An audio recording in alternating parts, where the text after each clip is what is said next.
All right. Wonderful. Yeah.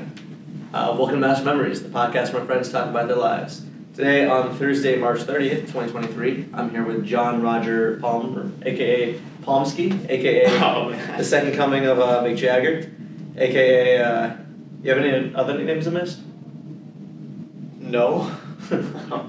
Pretty straightforward guy. Call me the straight shooter. The straight shooter? Yeah. Yeah. Nobody calls me that, but... No, I love those jokes. Just like the amount of times I've said that's what they called me in high school is I would be rich if I had a dollar for every time, you know? Call me an old water cannon. So I picked up a water bottle. Yeah, no, I mean, this podcast low-key sponsored by water. Hydrate, you know? Or don't. Have a beer. You know, become dehydrated. No, I mean, like, it's personal choice. It is. Everything is. Yeah. Hydrating is it's a wise one. Yeah. But it's a personal choice. Well, that's why they say hydrate or dehydrate. Like, dehydrating's not a bad thing, you know? Beer's not great for you, but at the same time, like, fuck it. Being drunk. Yeah, it's better than like just licking a salt lick or something. Yeah.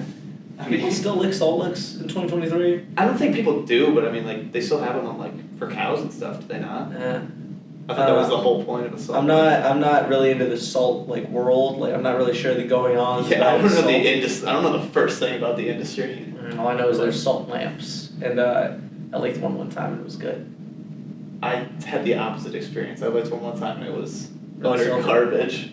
Yeah, well, you It know. just tasted like more like, I'm sure there's probably like a decent amount of plastic in there, but it tasted like licking like a Lego covered in like old moldy salt.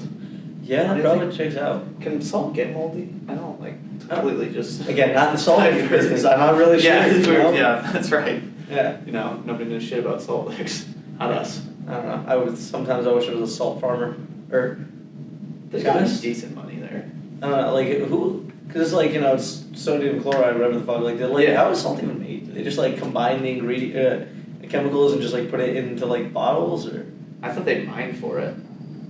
That makes a lot more sense. Yeah, actually, I that think is salt they mines. overdo like fusing atoms to create salt. I'm sure you can do it, but it's probably just a lot easier just to naturally occurring get salt. Yeah, instead of creating. Yeah, like go to the ocean or something instead of like doing all this like get chlorine from your pool. Yeah, and just like I don't know, straight up sodium. Yeah, that sounds dangerous too. Like I don't know. Again, not the salt.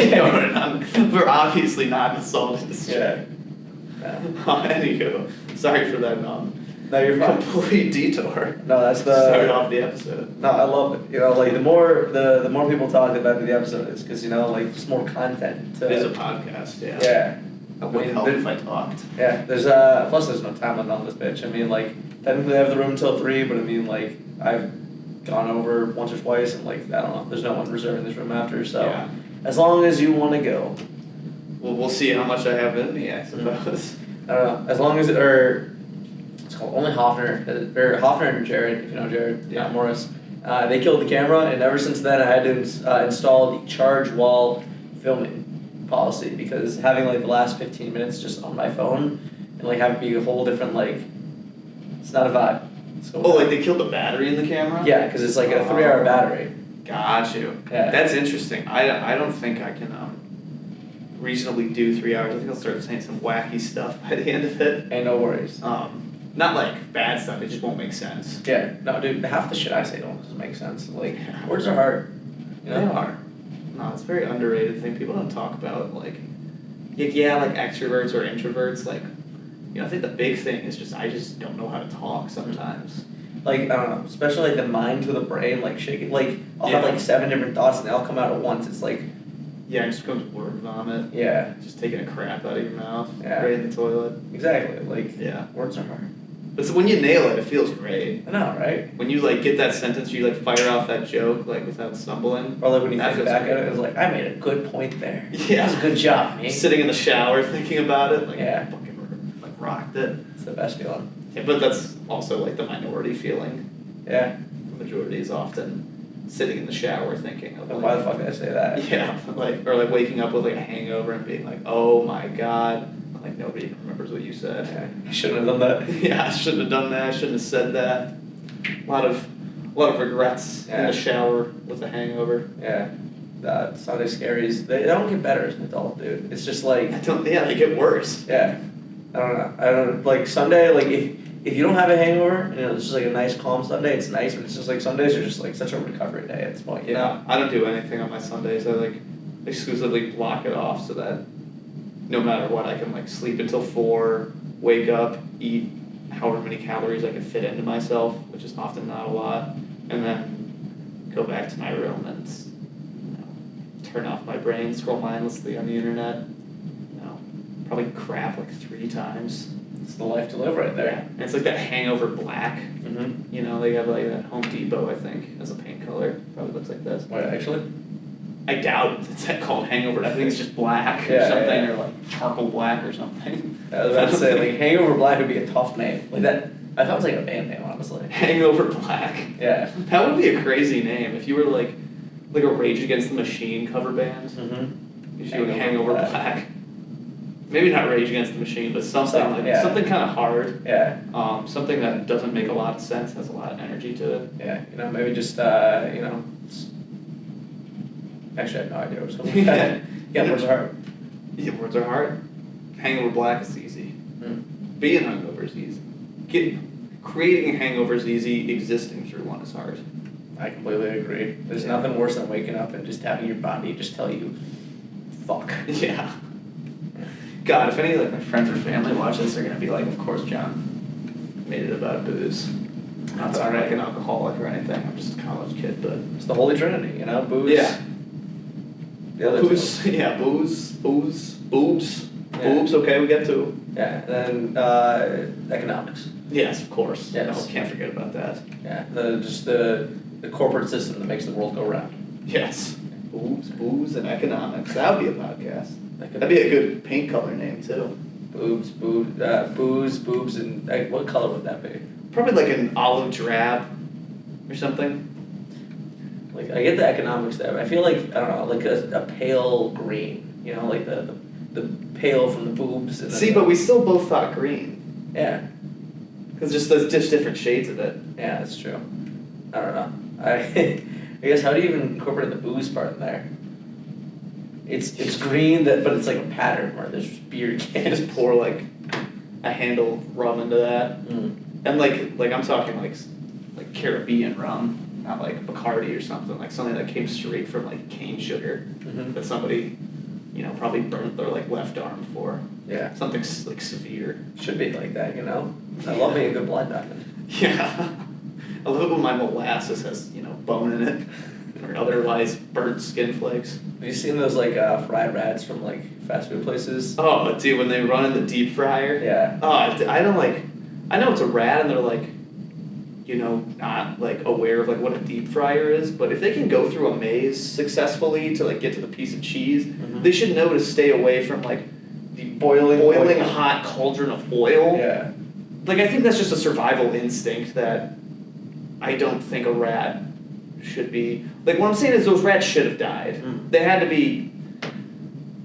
I'm not saying there's like levels of intelligence in rats. I mean, maybe I am, but you got to be some kind of slow rat to jump in a deep fryer, or maybe you're sensory. I don't know. These dumbass rats, come on, just be like humans. Just there's oil. Like in New York, like those like fat rats to get that big, you have to be smart. You have to be a smart rat to get that big. Yeah, especially in like, New York. All those like mouse traps too. Like you got to know like how to get the cheese out without getting trapped. Yeah, they'll like set them off or something, or like use their tail or something. But then there's like groups of rats like that.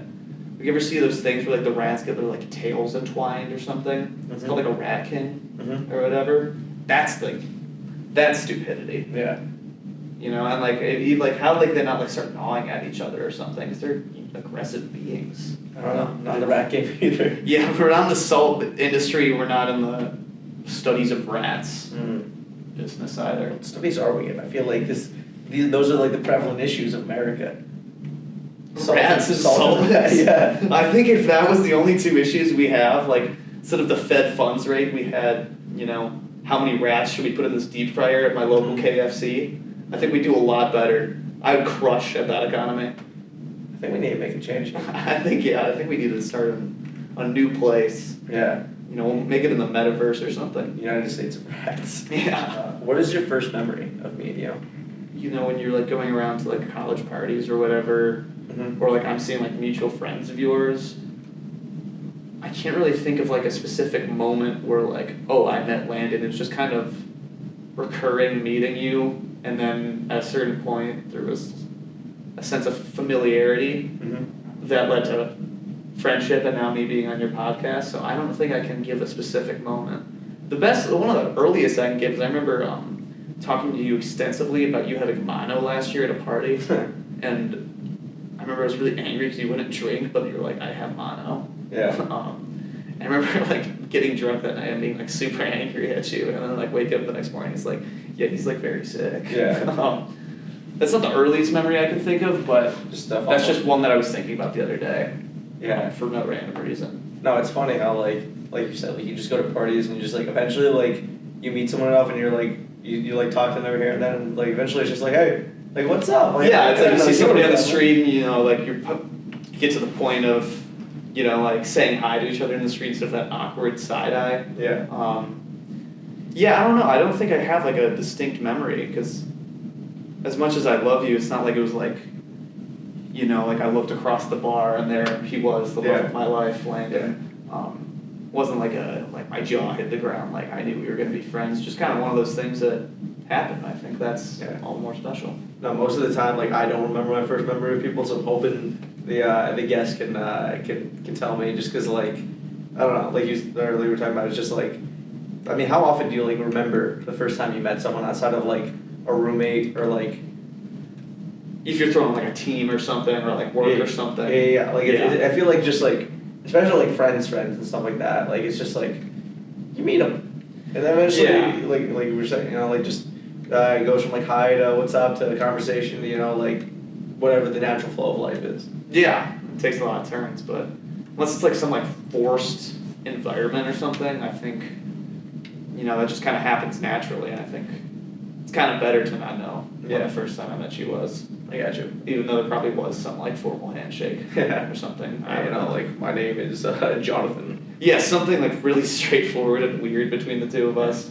Like awkward conversation, like, oh, like, fun time here on our classes, Oh, you live here? Oh, yeah. Oh, where's the bathroom? Yeah, I don't know. It was a nice foyer. Yeah, that's a memory, I think, that we could do to expunge. Is that the right word? I don't know. I want to say that's the right word, but I don't know. Words are hard, dude. Words are hard. Theme of this podcast. Yeah. What were we doing today before we started filming? Oh, I woke up at 8 o'clock, and I had an exam at 9, so I got up and I immediately hit snooze because I was just not having that shit. And then I physically got out of bed hyping myself up like I was Rocky. Yeah. Getting up to go fight Apollo Creed.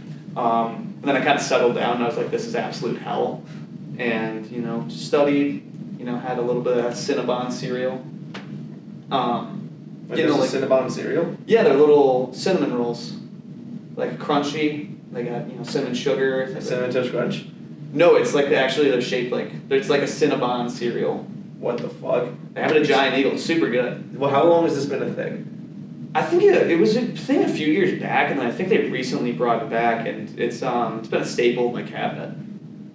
The milk at the end is so. I can imagine. That sounds like Cinnamon Toast Crunch milk on steroids. Yeah, I mean, I would say it's very similar, but the form factor. Yeah, I think the fact that it says Cinnabon on that from the box really changes my primal instinct to act on corn cereals. I know what I'm doing later, guy. You convinced me. It's good. That sounds fucking good, dude. Yeah, I got a thing of tricks to kind of offset how much of that cereal I was getting. Yeah, and I don't even think I finished the tricks, and I'm already 3/4 of the way through the Cinnabon cereal I bought on Thursday or something. Of last week. Yeah, you've had your Cinnabon cereal. Yes, sorry. Good cereal. Check it out. Yeah, love cereal. Had that, did a little studying, walked over in the freezing ass cold. Had to challenge my Maps app to see if I could get there before it estimated I would. Beat it by 6 minutes, so I was pretty hyped. But it was also probably looked like an asshole speed walking. And I think I have a blister in my foot now that I've had all week. Yeah, took my exam. There were a few pretty girls in the exam place, but I was blowing my nose because I was just like woke up. My sinuses were still kind of like recalibrating. Yeah. So I probably just looked like a snot-nosed asshole around them. But they were also taking exams, so they probably weren't thinking about me. But I was thinking about me. Took the exam, went about average. We'll see how that result comes back. Then yeah, kind of went over to Fisher College of Business, started doing some work, made a George Lopez slide for a friend, and came here. Oh yeah. Super exciting. What's George Lopez? What's George Lopez? I don't know who he is. Is he coming to campus or? Oh no, not to my knowledge. No, I was just making a slideshow for a friend, and I just kind of felt like butchering it, so I added like 80 animations of George Lopez, like. So you can do like animations on Google Slides. I have like 80 pictures of him that like pop in and out randomly. Yeah. I was like pissed off at the end of making it, but I, sunk my heels in too deep. Yeah, why did you make so? Was it just for like fucking with them or like? I don't know. What was the point of the George Lopez animation? She's giving like a presentation that like I'm on for some reason because she wanted like my help with it, and that was the most aid I gave. It's a very unserious presentation. I got you. Yeah. But that was actually that was a decent chunk of my day. Was spent doing that. I think it was like legitimately 50 minutes with just like copying and pasting from Google to get all those animations. I love good old shit pose, Yeah. There's nothing better than just like, I don't know, just fucking around, just doing stupid ass shit, Yeah, I was thinking about it while I was doing it. I was like, this is like the most like shit-eating garbage content.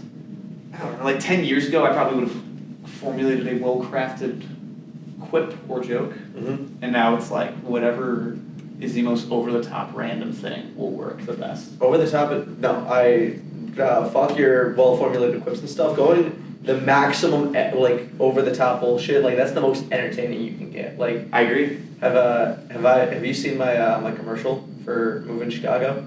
No, not at all. Remind me to do that after the podcast. Yeah, I want to see that. Yeah, it took me like half a day, but I'm so fucking happy I did it. Oh my Who makes a commercial about moving to Chicago? I sent it to anyone I know, either living in or moving to Chicago. So it was essentially me announcing like my that I'm moving and I need roommates. So. Oh, okay. I was like, what is there to advertise? Oh no! If I already had a roommate, probably wouldn't have done it. But like I don't know, I got that. Apparently, it's like I didn't put it on YouTube. I just like sent it to people, and that bitch has been like to people's parents and stuff. Like, do you know Cody?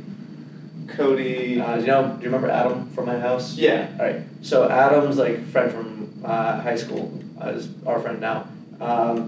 He like went home and his dad was watching it when like he walked in and he was like, "How did you get that?" Like randomly just watching it? Because Cody's dad's got it from Adam's dad, who got it from Adam, who got it from me. Okay. Like I said, this bitch is spread.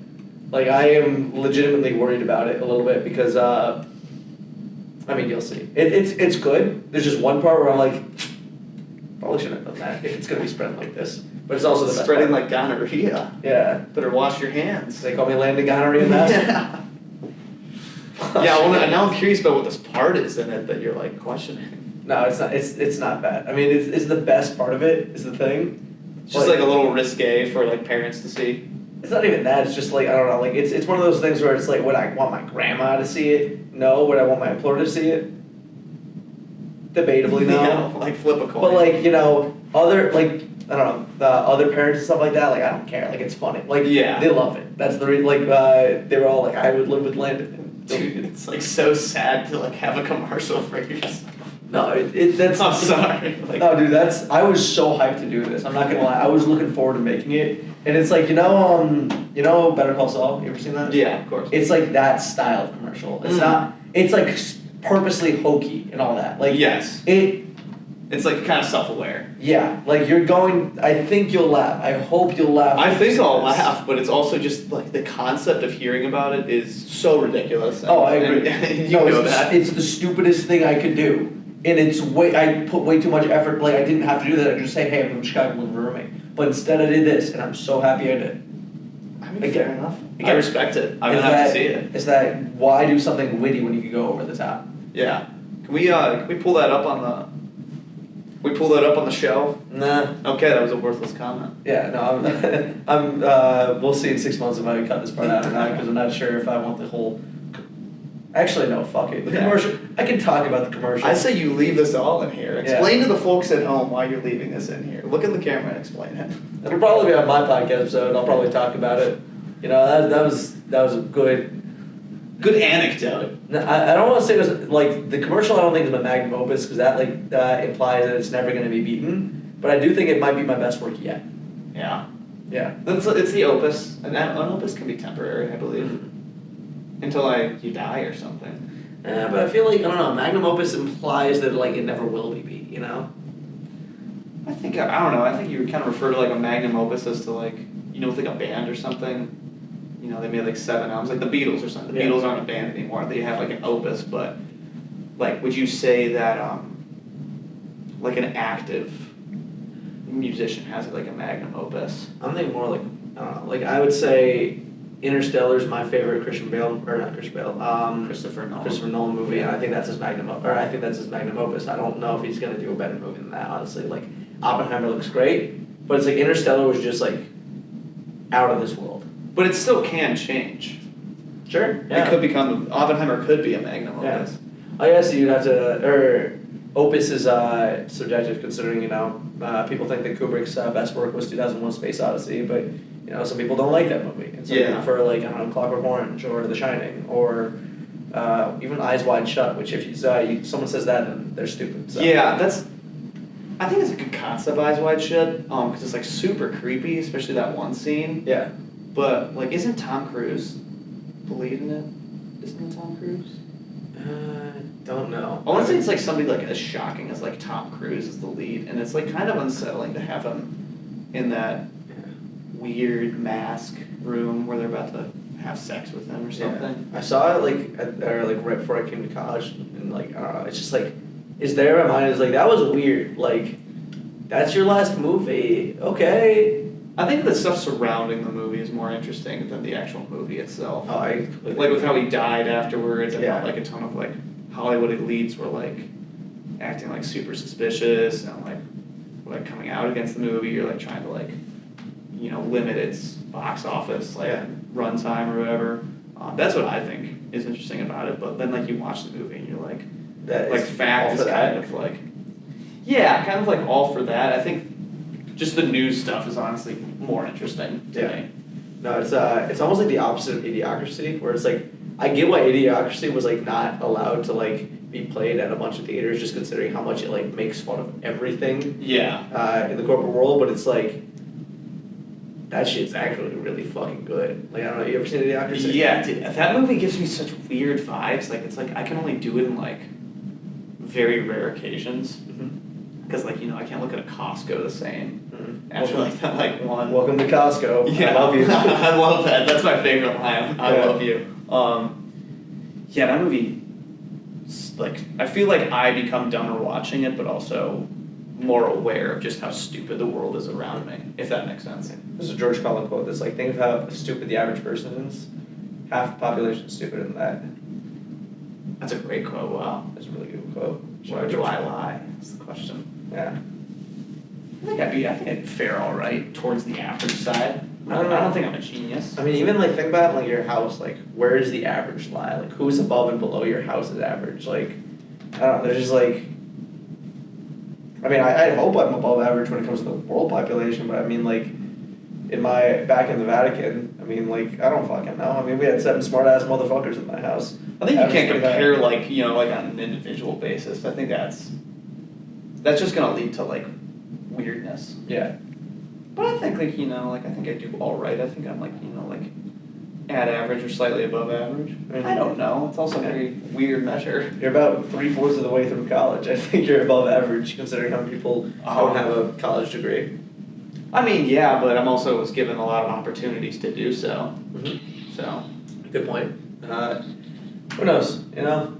Who knows? This is getting way too deep. Yeah. I wonder when we die, we just see ourselves on the leaderboard. First in blank. 27 million in blank. I think everybody has that wish in the world to see statistics like how many like shits you've taken, I would love to see or that. how many like times you were like had like a near death experience that like you didn't die from. Mm-hmm. I think that'd be super interesting. Oh, I agree. Fortunately, I'm probably not gonna see that shit. Yeah, if there's a merciful God up there, I want to see that. I want to see like a Watch Mojo video of the top 10 funniest things, or like top 10 hardest I've ever laughed at something. Mm. Wouldn't that be awesome? Yeah. I'd love that. No, it's funny. You like touched it on a couple different things I'm asking for later. Just There you a go. bunch of little. It's like I always joke when people read my my note cards, but I don't know. Now I hold them like this just to make. Yeah, I'm not. I'm just fucking with you. But Yeah, let's hear the next one though. yeah, I'm curious to see. I got you. No, it's a roller coaster. That's how I describe it. Yeah. But right now, what's your typical day or week look like? Past 3 weeks have been all fucked up. I haven't been doing anything. I've been on my phone probably more than I should have been. Mm-hmm. Do I start from Sunday or Monday? However you want to go. Let's start from Monday. The Sunday is the hangover day, so we'll end with that. Monday, go to class. Probably still feeling a little bit of the effects from the weekends, like a little brain fog.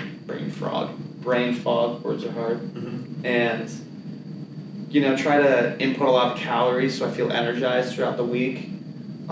Tuesday, same thing, just kind of class, eating, chilling, doing some music stuff where I can.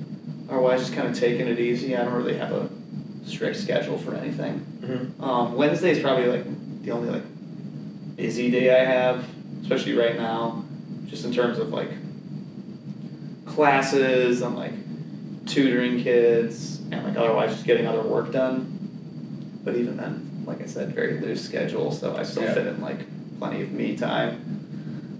Thursday, same thing as Tuesday, except get geared up, start drinking on Thursday. Oh yeah. Have a fun Thursday out. Friday, regret that I drank that much on a Thursday for no reason.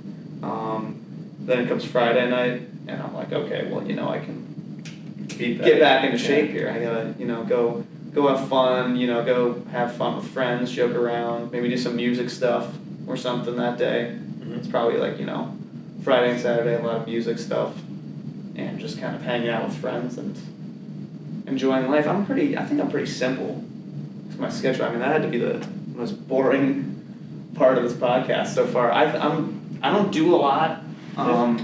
What I do, I focus in pretty passionately. I like to hone in on it, but otherwise, if I'm not feeling something, I typically walk away from it. Yeah. So it's a very laid back schedule. I gotcha. What are you tutored for? I'm just like one of like the student athlete tutors. Mm-hmm. So I do like some like accounting stuff and some marketing stuff. I got actually I don't know if I'm allowed to say that. That might have to be cut out. But I gotcha. I don't know. I probably just shouldn't say like their names or anything. But yeah, it's a good time. Just a little bit of money that I desperately need. Not that I'm like starving out here, but Yeah. Drinks not gonna pay for themselves. exactly. Just like it's nice to have like an extra $40 or something. Yeah. From like doing like a few hours of work or something to kind of cushion the weekend blow. Mm-hmm. I got you. Yeah, I mean, like you said, like it's I'd say it's a standard schedule. I mean, like it's the college schedule. It's like class, a little bit of work, a little bit of fun time. It's just the moment in life. Yeah, I mean I gotta imagine that's 90% of college kids' answers, but Yeah. I know people that will be like, well, like Monday at like 8:30, I will wake up and I'll like do this for 45 minutes, and then like 8:15 or like 9:15 to 9:30, like I'll have like my oatmeal for the day and Super rigid schedule. Yeah. yeah, it's like I feel like you like go off by like 10 minutes or something. It's like everything's like screwed up for the day. Mm-hmm. That is the opposite of me. I don't have a calendar I check. I like don't plan an hour to do this or a time to do that. If I want to go grab dinner with a friend or something, that'll like we'll talk about it like the week before, and then like day of or something, like shoot a text and I'll be like, oh, I'm coming over, let's go. So Yeah. time does not dictate my life very much. I don't blame you. The world's an oyster. Yeah. Let's open those. Are oysters open? I don't know. I'm not an oyster person. I don't think I've ever had an oyster. Like Like when they say the world's your oyster, is it like I don't know? That's a great question. I mean, oysters have like, I'm tripping. Do you eat oysters, or is that the one Yeah. with the pearl? That's a clam. That's a clam. Okay. Yeah. Or I guess no, oyster. Man, we should take this part out just for this raging stupidity that we're facing. I'm not a shellfish. Shellfish aren't kosher. That's why. So religious reasons can't eat them. Oh, fair enough. I'm just stupid. Cause I'm a pretty big seafood guy, but yeah, oysters have pearls. Learning a lot today. Can I look that up just so I can like? Yeah, go. I'm too curious to. Yeah. But like when they say the world's your oyster, is it because like you're trying to like open it and like explore? I don't. I'm just like Okay, yes, they do have pearls. Okay. But they also are a food. Okay. I'm going on a weird tangent of just like I don't know. I get stuck on idioms like when they say like get off the wrong foot. Like what's the right foot? Like when you say like I've had it up to here, like relative to where, like idioms are just like like when you give them like just the slightest amount of thought, they're just like they don't make sense at all. Yeah, like if it's raining cats and dogs or something. Cats and dogs have never been raining in the world. I'm sure somebody's probably thrown like multiple cats off like a tall building before or something. That sounds psychotic. Yeah. Yeah. Yeah, that would be kind of fucked up, but I don't know. That's probably not where the phrase came from. Yeah, I mean, burning the bridges actually does have like a origin. Whose origin I can't remember, but it's like that one makes at least a little bit of sense. But it's like I don't know. Well, this is gonna like sit wrong with me. I have to like figure this out later. Yeah. Yeah. Like, water under the bridge pisses me off, as like I'm saying. Yeah, because there's always water under a bridge. Yeah, I've never understood that, and I've like refrained from using it because it's like one of those idioms that I've always just thought too much about. Yeah. Where it's like if I didn't think about it, like at least bury the hatchet. Like you can like, yeah, kind of think about that. But water under the bridge, I'm like, I don't get it. No, that's me with got off on the wrong foot. Like, which one is the right foot? That's a great point. Yeah. I don't know. I think like isn't that thing where like if you push somebody over, they're always like lean out with the same foot to catch themselves. Maybe. I doubt that's where it comes from, but no idea. Like I said. Yeah, no idea. Probably like some like 1300s farming bullshit. I was thinking more like a folktale, like, and that kid is why if you don't get off on the right foot, the Unkelschmankel will come and kill you. I was thinking like a similar thing, I guess, but like from the farmers.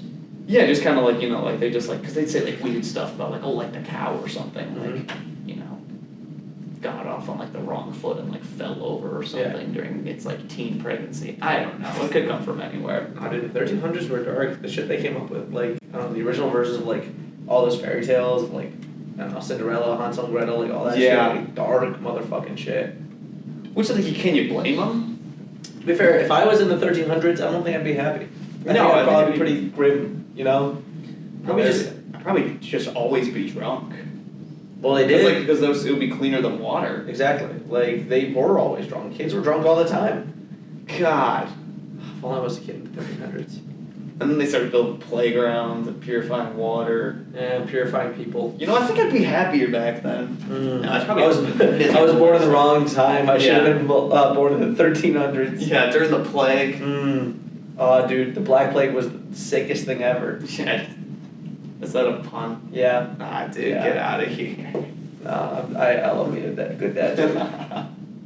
Where do you lean politically and why? But I will say I try to keep my nose out of politics. Like I didn't even vote in the midterms this past fall. Fall of 2022 for those wondering, whenever this comes out. I don't follow it, not because I don't care about the world around me or anything. I just feel that for one reason or another, my vote probably doesn't matter. And you talk to people who are very political and they're like, oh, yes it does, every vote counts and whatnot. And I'm like, yeah, but doesn't? They're like, oh well, George Bush or something only won by this many votes and blah, blah, blah, blah. And I'm like, yeah, but does it matter, America? You tell me. I don't know. Not that I think they're scamming me or throwing it out or something. I don't think my opinion necessarily is always the right one. Yeah. And that kind of, like, I think makes my vote not matter as well. I would say probably, you know, I try to stay middle ground. I think fiscally, you know, I like a lot of more right policies, but when it comes to, like, you know, like anything social, like definitely like left wing. Guns are kind of that thing where, like, I just, like, don't know. That's like the toss up because, you know, like a few days ago, like from like the recording of this, you know, there was like another school shooting. Yeah. But at like the same time, you know, it's also like the Second Amendment. So it's kind of things like that I just don't think I'm fully informed enough about. So I just don't go around spewing things that I don't have as much experience with. Not that it's like bad to have an opinion on it. I just don't think it's worth getting into an argument when my opinion isn't backed by enough experience or knowledge in the subject. So I just kind of keep my nose out of 97% of issues. Yeah. So you don't think you're informed enough to, like, I don't know, be able to, or like to be as involved as like other people are you saying, or? Yeah, I think so. I think that there's definitely people who keep up with it more, people who are very aware of, you know, just like how like the pendulum is swaying in terms of any political movement or something. But they're also often people who are most informed. And I'm not saying this applies to me because I'm saying I'm not informed. I think some of the people that are most informed and are wisest on it are the people who share the least about it, or don't do as like much talking. They're not as outspoken as the people who just kind of fixate on like a few things and post it to like their Instagram story saying like, this is such an issue, like we should do that or whatever.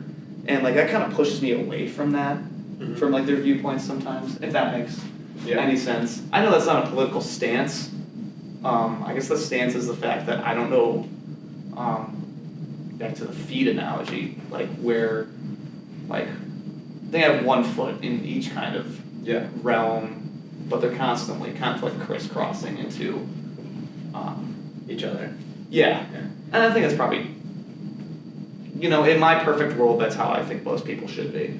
I mean, that's my opinion. Sorry. Oh, you're good. That's the fun part about the two-party system. You know, like it's, you know, on the one hand, like you can vote for like, you know, different senators and all that, or like different like things on like different levels. But at the end of the day, like, you know, you have to vote for one or the other. You don't have like a bunch of different options. You have like, you know, D or R. Yeah. So that's. It's not like the politics themselves. It's just some people just the semantics of it. Yeah, exactly. That's exactly it. And that kind of just makes me not want to do it. And then people get more in my face and they're like, oh, like, you don't care because, like, you're like a white dude or something. Like, you don't have to care. And it's like, yeah, maybe you're probably right, but you're not helping me care more. In fact, you're doing the opposite.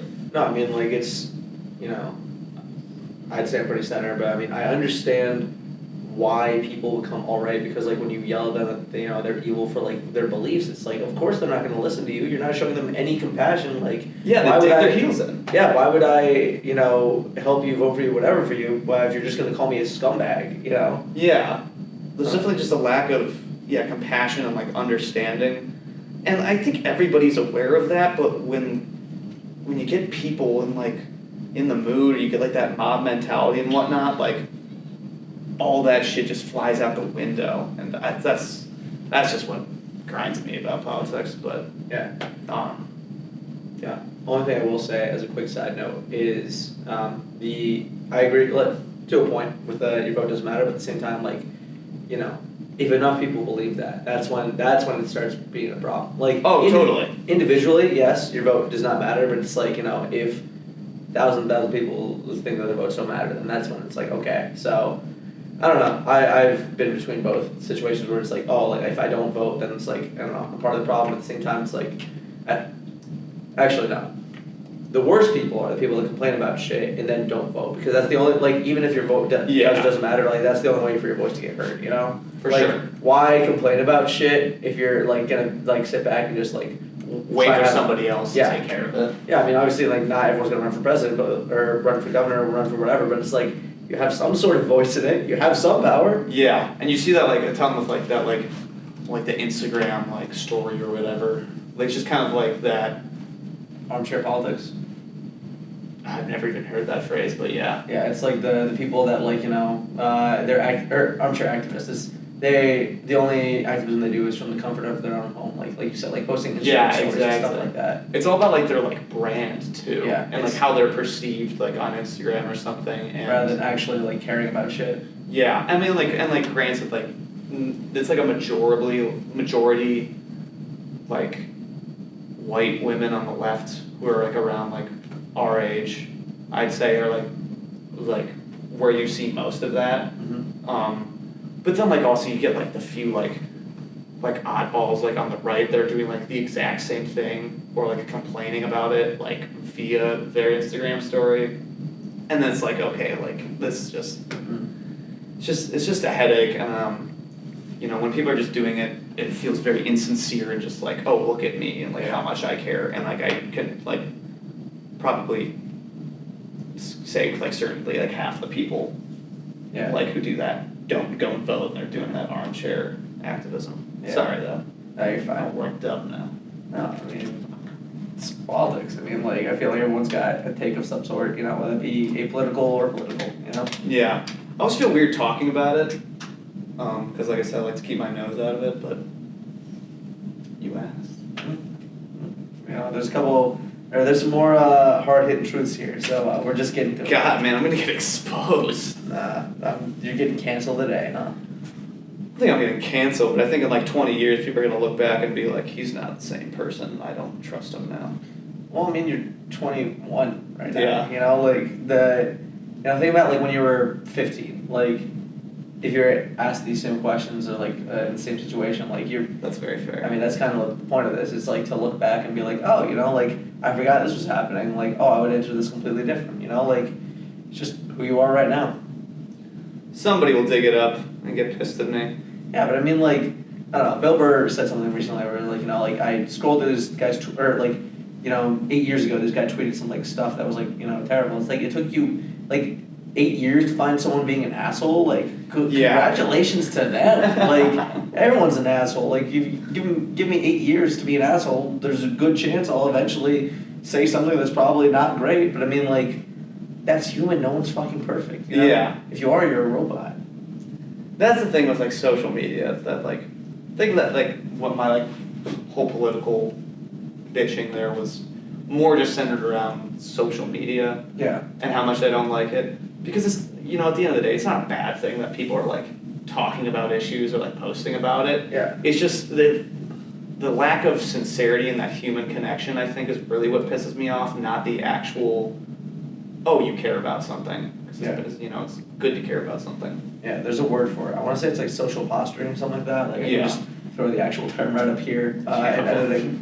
But I like that. Yeah, where it's just like like you said, like you're doing shit to like look like, or to look like not even trendy, but it's like, it's political, whatever, but it's like, it's almost like to make, oh, it's like, look at me, like I'm virtuous.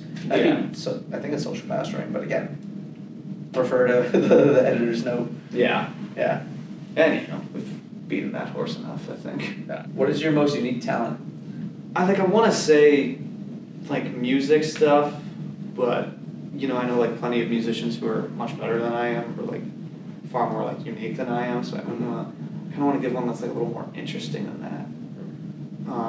Shout out to F Youth though. Yeah, thank you. Hopefully that name changes by the time this gets published. Yeah, again, editor's note if it does. Yeah, editor's note of the new name. Actually, I will do something music related. I have what I think is a pretty good knack for impersonating how other musicians sing. Mm-hmm. Again, given it takes an amount of practice, but I think I've always been really good at duplicating the way a singer sings a song or something. That's probably the most unique skill I have in terms of actual uniqueness, one of a kind or very rare. Mm-hmm. I'd say that. That's pretty cool. How long have you had that, do you think, or? Oh, since I really ever started singing. It started off with Green Day. I could really nail his voice because I was just doing it a ton because I just loved Green Day. Then it was Oasis, a little bit of Beatles stuff. I can't do a lot of the Kurt Cobain screaming is a little out of my league. But like like Killers or stuff like that. Just kind of like moving through like especially like those like 90s 2000 bands. Like Classic rock. Yeah, exactly. I've always just been really good at mimicking their voice tones, but I can't do like an impression of like a celebrity like talking, or I can't do like an English accent, but I can sing it. I don't know why. That's crazy, dude. That's really cool, actually. Yeah, that's my unique skill, I suppose. Oh, dude, I fuck with it. It's helped me out in music, more cases than one. Well, I mean, your concert at Dosh 2 years ago, that was Yeah, insane. I guess so. Wow. Yeah. No, I mean, like, you guys killed it. Like, I would pay money to see you guys be a cover band or your original stuff. I'm still really mad that I never got to see you guys like open for Flocka.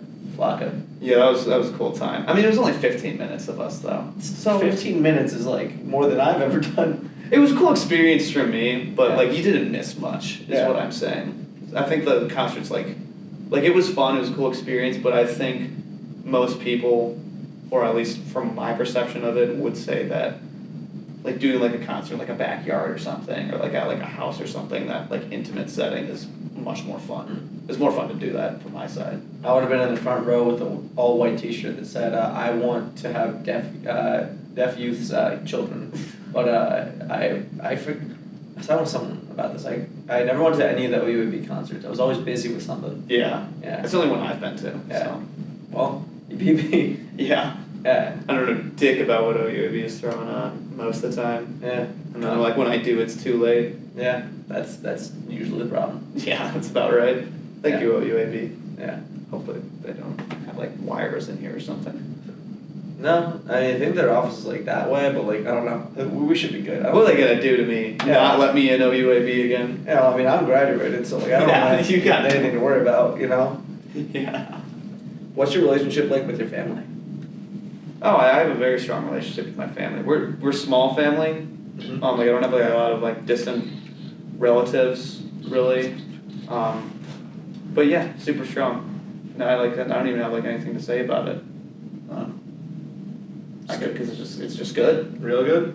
Yeah. I mean, like, like we have like typical family disputes or something, or like growing up with my sister, I fought with her a ton, but once I hit a certain age, I really started like appreciating them more and realizing like how big of a fuck I could be as a kid, and like growing a lot closer with them. And it's weird being at college, being like that far away with them, but I almost feel like I've grown like closer with a lot of my family because of that. Mm-hmm. Yeah, so checks out. Do you want to like live near your family out of college, or what do you think about that? That's not something I've ever really thought of, because I'll say like we are very close. A lot of us like we're very independent, Mm-hmm. and like a lot of us like okay with being alone, and like not having to see family for like an extended period of time. But I wouldn't want to be too far away. Like I wouldn't want to be in At the opposite coast. yeah, like or like in like Shanghai or Istanbul, or is it Constantinople? One of the two. Yeah, it's not. Yeah, no, I think opposite coast would probably be stretching it the most I could, but I think we can still make it work, especially in the digital age. Yeah, the family group chats and all that. Yeah, totally. I got you. I think with a FaceTime or a call away, it's you could still do it. What were you doing when you first got the news of COVID? This wasn't when I first got the news, but I do remember like the moment like shit got real. Because it was like in like talks for like weeks on end about like what was in China and it's in Italy kind of thing. Yeah, exactly. And you just like kind of were hearing about it, maybe following it on the news, but you were dealing with other shit in your life. Yeah. The moment that I was really like, and I remember physically like saying to my friend I was playing basketball with him outside of my neighbor's hoop because they were gone for the week and we didn't have a basketball hoop. I remember like shooting like a free throw or something and remember saying like everything's about to like change. I didn't say it like that.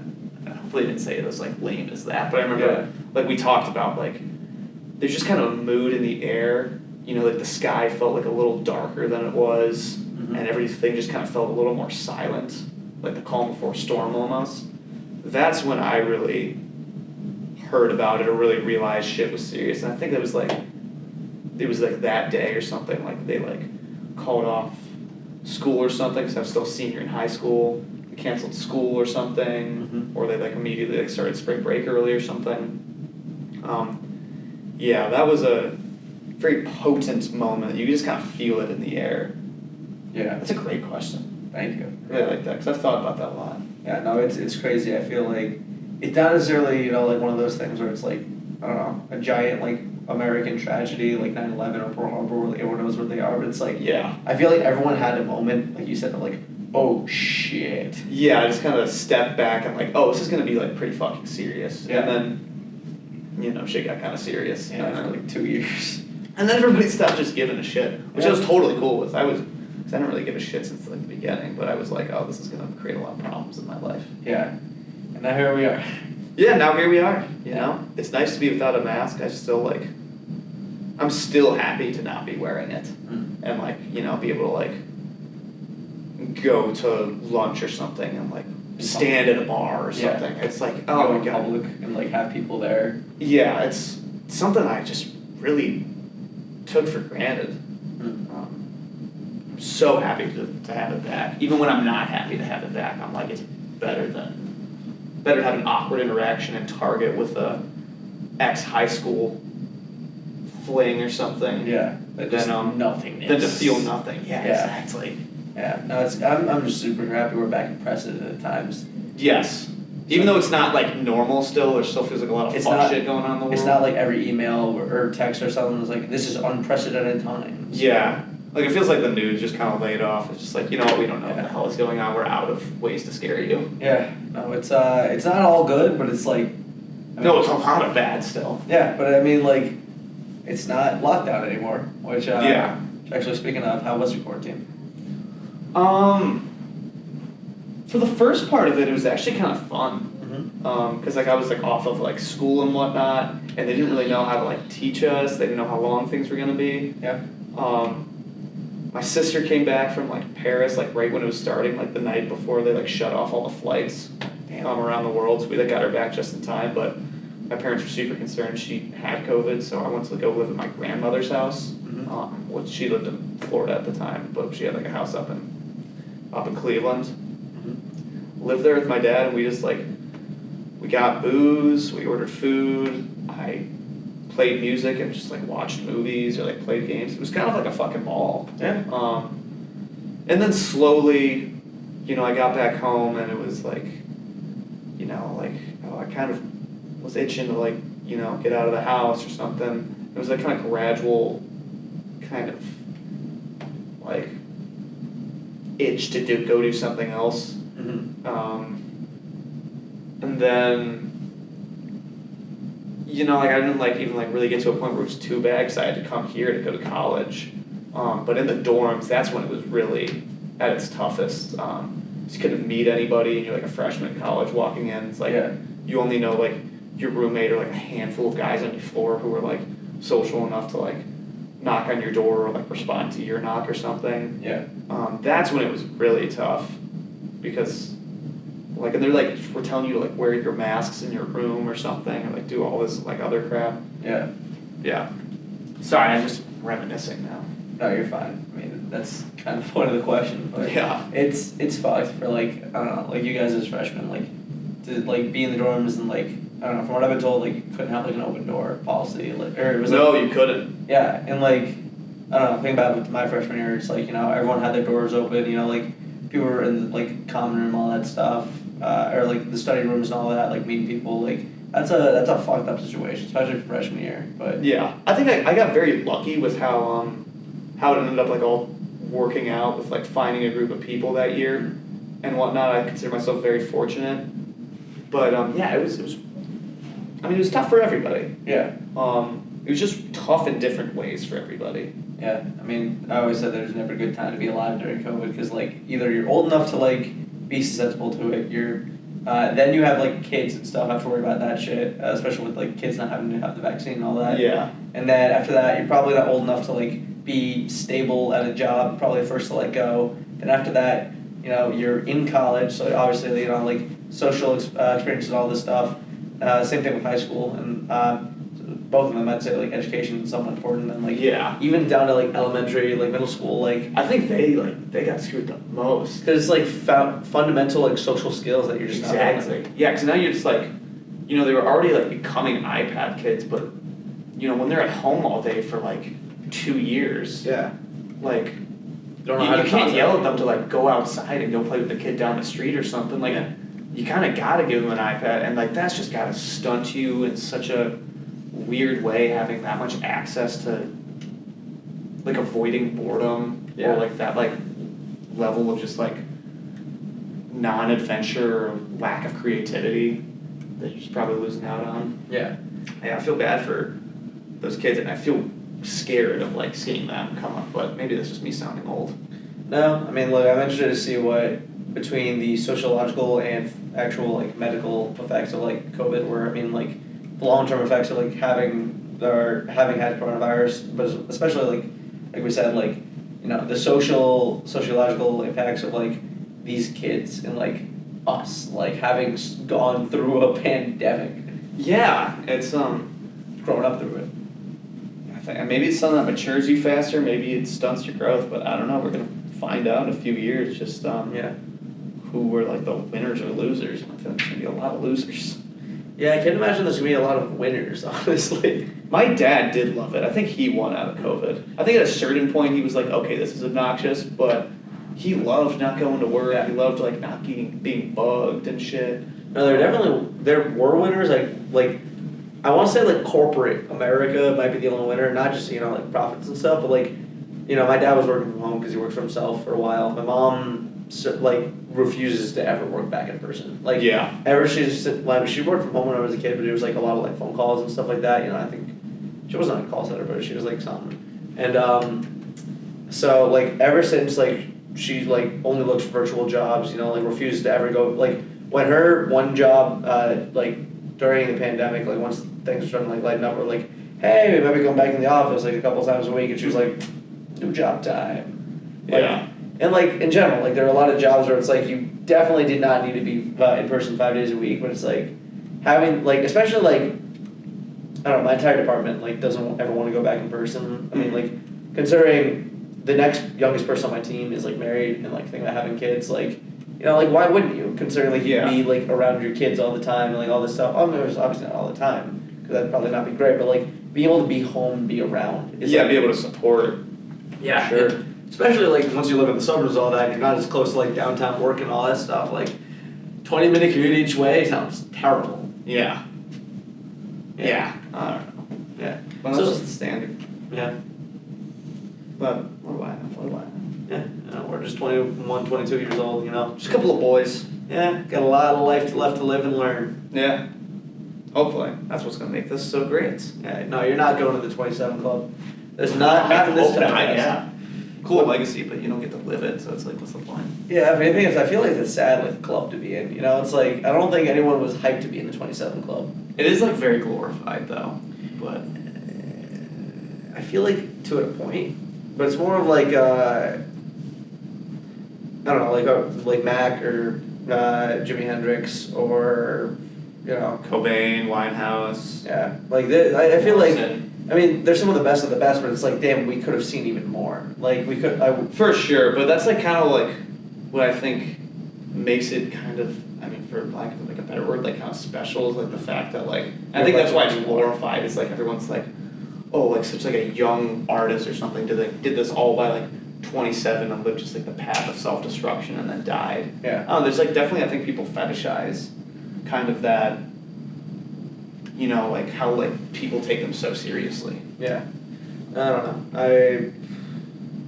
I just couldn't imagine being famous. I don't think anyone was meant to be famous. Yeah, it's a weird concept. Yeah, especially like Hopefully we become famous off this podcast. yeah.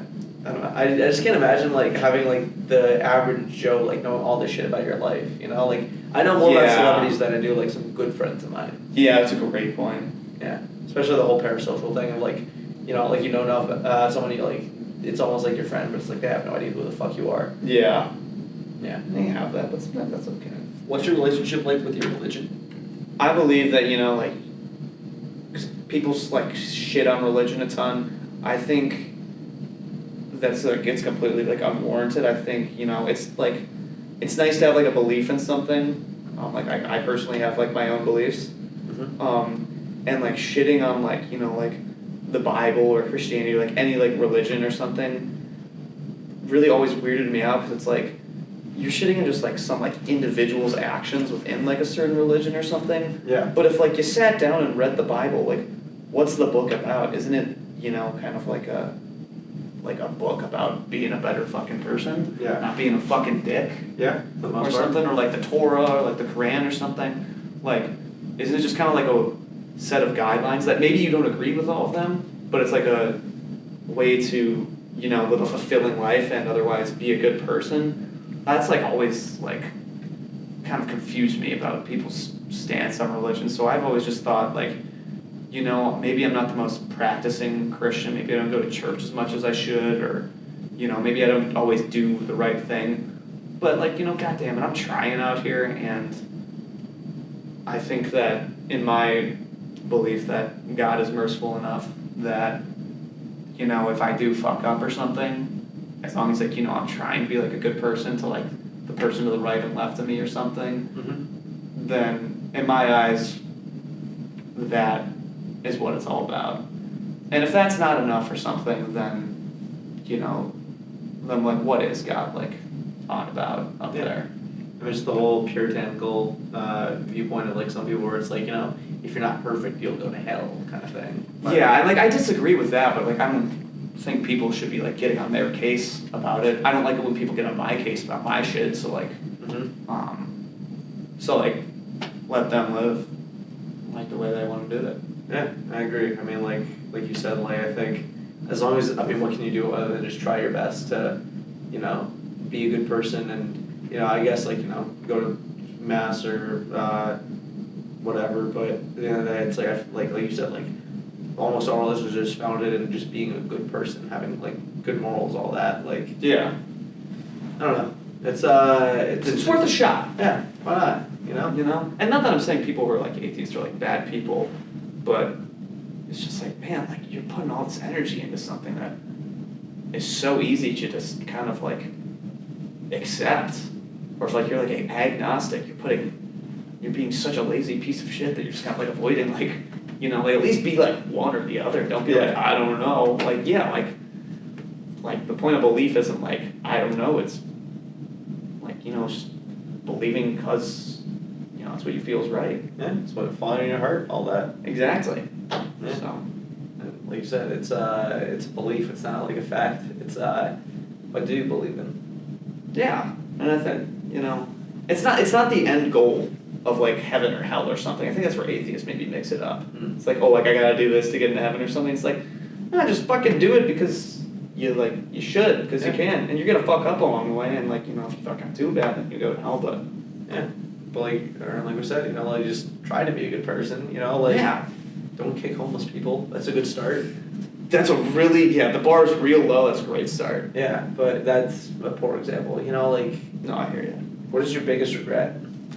This is gonna be a stupid one. Probably not trying a lot of foods when I was a kid. I was a pretty picky eater, and now like I would say I'm like not as picky. I mean, there's still things like I don't like or whatever, or like I get a little trepidatious at like trying like a food that looks super weird. But I just found like like the more food I eat, the more I'm like yeah, this rocks and rolls. It's a terrible thing, but I really just don't have anything off the top of my head. I think just sense of like adventure. Yeah. Or something. I probably just could have done a little better with the food eating. No, that's not a bad regret at all. I mean, I was a picky ass eater too. Yeah. My parents or my extended family still makes fun of making them had to bring hot dogs everywhere. Yeah. No, I feel that. I still get like razzed on at family dinners and I'll get like all pissed off. Yeah. No, but I don't know. So I agree with you though. I feel like it's hard to like as a kid if you're a picky eater like overcome that. Like I don't know like. Asparagus still looks like fucking weird to me. Dude, yeah, it's not like it's a natural looking thing, but it's like, when I'm used to Cheez-Its being like cut perfectly in the same shape and size, it's like, give me more of those. Yeah, just like, I don't know, like, because like you said, like, it's fun to try new food, but then it's just like, I feel like I can't like see it before I get it, Does that make sense? Like, I don't know. Yeah, you sometimes gotta read about it, and it's like, wow, that sounds really good, and then you see it, and you're like, yeah. like tikka masala sounds awesome, but then I look at it, I'm just like, I don't want to eat that. Yeah, it looks pretty fucked up, and then like you like eat it and you're like, wow, this is like very underwhelming, like compared to what I thought it was gonna taste like. Exactly. Not that like it's bad or anything, it's like very good, but Yeah, I don't know. Indian food in general, it's like, it all sounds good to me, but it's the one genre of food I haven't like found a way to like yet. it comes in weird shapes and colors. Except for naan. Although, to be Oh my fair, god, yeah, super good.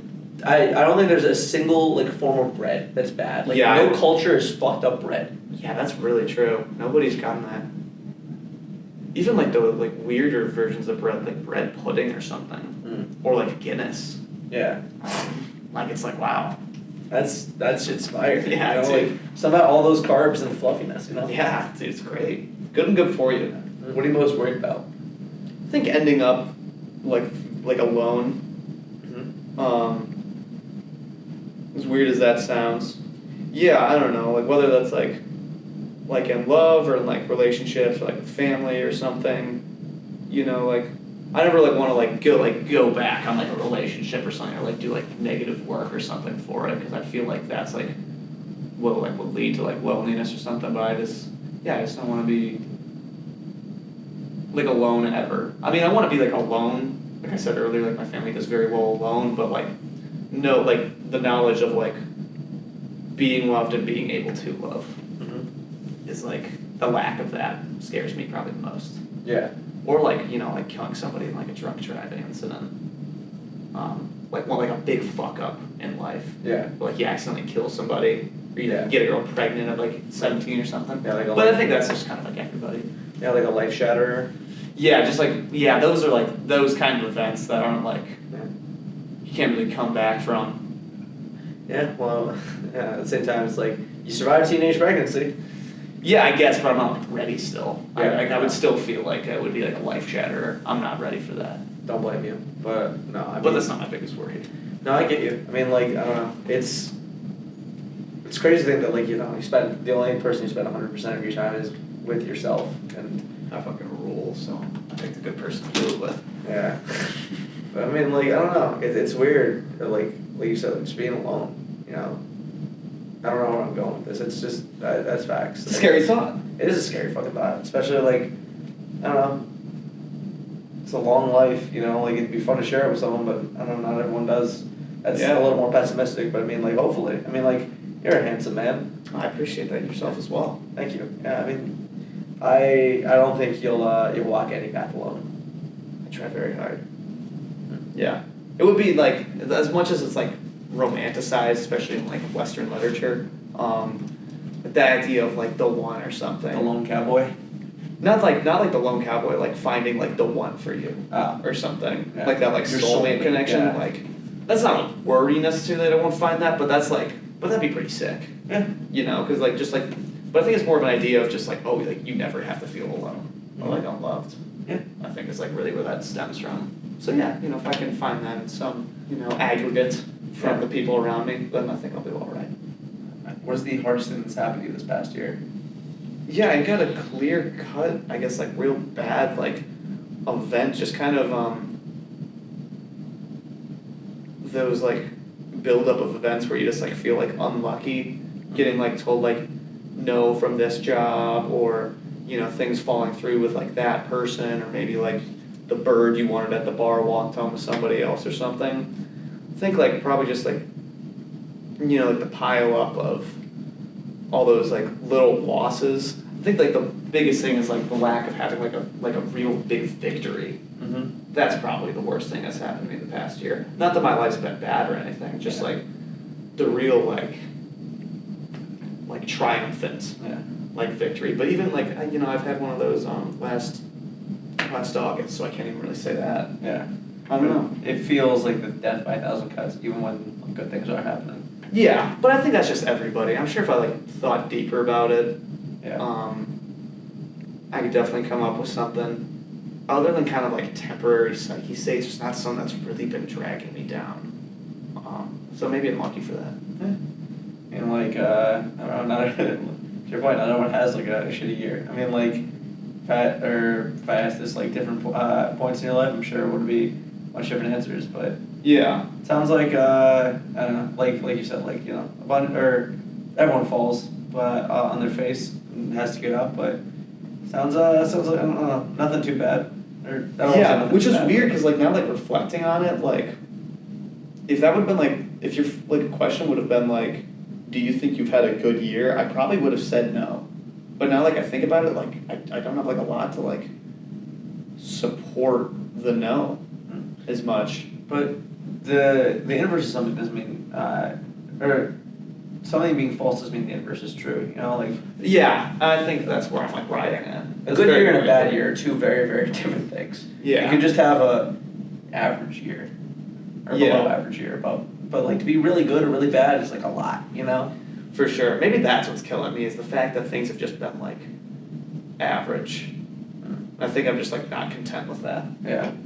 I mean, like even I don't know. I do wonder, like, to your point, like a big victory. Like, don't get me wrong. Like, I love a good victory. Like, just being able to be like, fuck yeah, like I did Yeah. that kind of thing. At the same time, it's like it lasts for like only so long, you know? Because then it's just For like sure. just back to normal. Yeah. Yeah. That's pessimistic as fuck. Jesus. Yeah, I don't know. It is kind of true though, but I mean, you could also look at it in like an optimist view with like, you know, it can only be bad for so long before things go back to normal. There's a quote. I heard this in Actors Roundtable. I want to say it was like De Niro or something like that.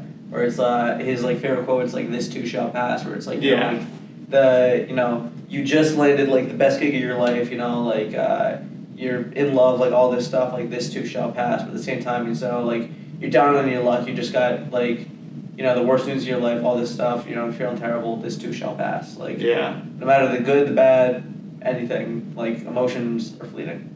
Yeah, very fair, very fair. What's something that made you laugh really hard recently? I don't know, I've kind of been slumming this week on the goofing around. Just like the other night I was playing poker like Saturday, like kind of like in like the wee hours of the morning. You know, drinking Coca-Colas. And by Coca-Colas I mean beer. And other, forms of liquor and shit. Adult beverages. Yes. And I don't even remember what was necessarily said, quite frankly. I don't know if a lot of it like should be repeated, because probably A isn't funny or B is just like, well, that's like kind of a demented thing to say. Yeah. But yeah, I mean, I woke up the next morning, I don't even remember what happened, but I remember laughing my ass off for, like 90% of the time and like barely even playing poker. Mm. So I guess that game of poker, just kind of, sitting around with the boys, goofing around, In the shit posts like coming out of our mouth. Yeah, the late nights too, like when everyone's brain cells are like slowly dying. It's just like Yeah. only the like the goofy shit comes out. Yeah. Or, here's a specific one. Last week, I just remember this because we were joking about it last night, me and my roommates. We were making fun of my roommate and accusing him of doing a paint job in the upstairs bathroom where the shower is. Mm-hmm. And he kept denying it. And the more he denied it, the more we said he did a paint job. And that was pretty funny. Paint job is just like painting something, or No, he took like a really bad shit. oh. And like clogged the toilet and didn't flush or whatever. That was like what my roommates were bitching about. And then I just kind of joined in and we were just laughing about him doing a paint job. That's goofy. I don't even think he did the paint job, but Dude, I got this one roommate who just like randomly texts me like, "Why'd you shit in our toilet?" And I'm like, "I haven't done that." Like, dude's got like shit amnesia. where are these accusations coming from? It's a crazy accusation to throw around. Why'd you shit in my toilet? Yeah, like come on, I gotta use the commenter. I'm not privileged like that. Yeah. That's funny. Right now it's hard, so I've Yeah. laughed in probably the day. I don't know. Yeah. George Lopez, maybe, back to that. Yeah. Oh, shout out paint job. I've never heard that before. That's cool. Yeah, I come from like a Tim Robinson sketch. I fucking love it. I love the mud pie one, I think. Yeah. Yeah. Got some really great ways of describing the shits Yeah. you take. Dude, I'm so excited for season 3. Yeah, it comes out in like a month. Yeah, let's go. What's your favorite tradition? Oh, you know what? No, when I'm like at home, and I'm like about to like, leave home for like a long time, like my parents' home back in Cleveland, which I've become like ever more distant from with every given year. I've like for the past few years I'd like to sit in the back porch because it's like always like typically when I'm leaving is like tail end of summer, and I'll just like to look at the trees, get blown around by the wind and like the sun sets and it looks really nice, and I've just had a lot of experiences in that house and in that backyard, and it makes me feel really nostalgic, and I just kind of like that feeling of just like kind of taking it all in for like 30, 40 minutes or something, and then like getting up and being like, okay, let's move on to the next chapter or something. That is sick.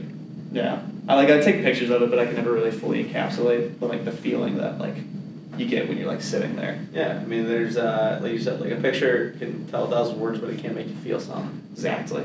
Yeah. Had to be there. No, shout out your parents' house. Yeah. It's a beautiful, beautiful sight that you just painted a picture of. Glad I could paint that picture as well as I did.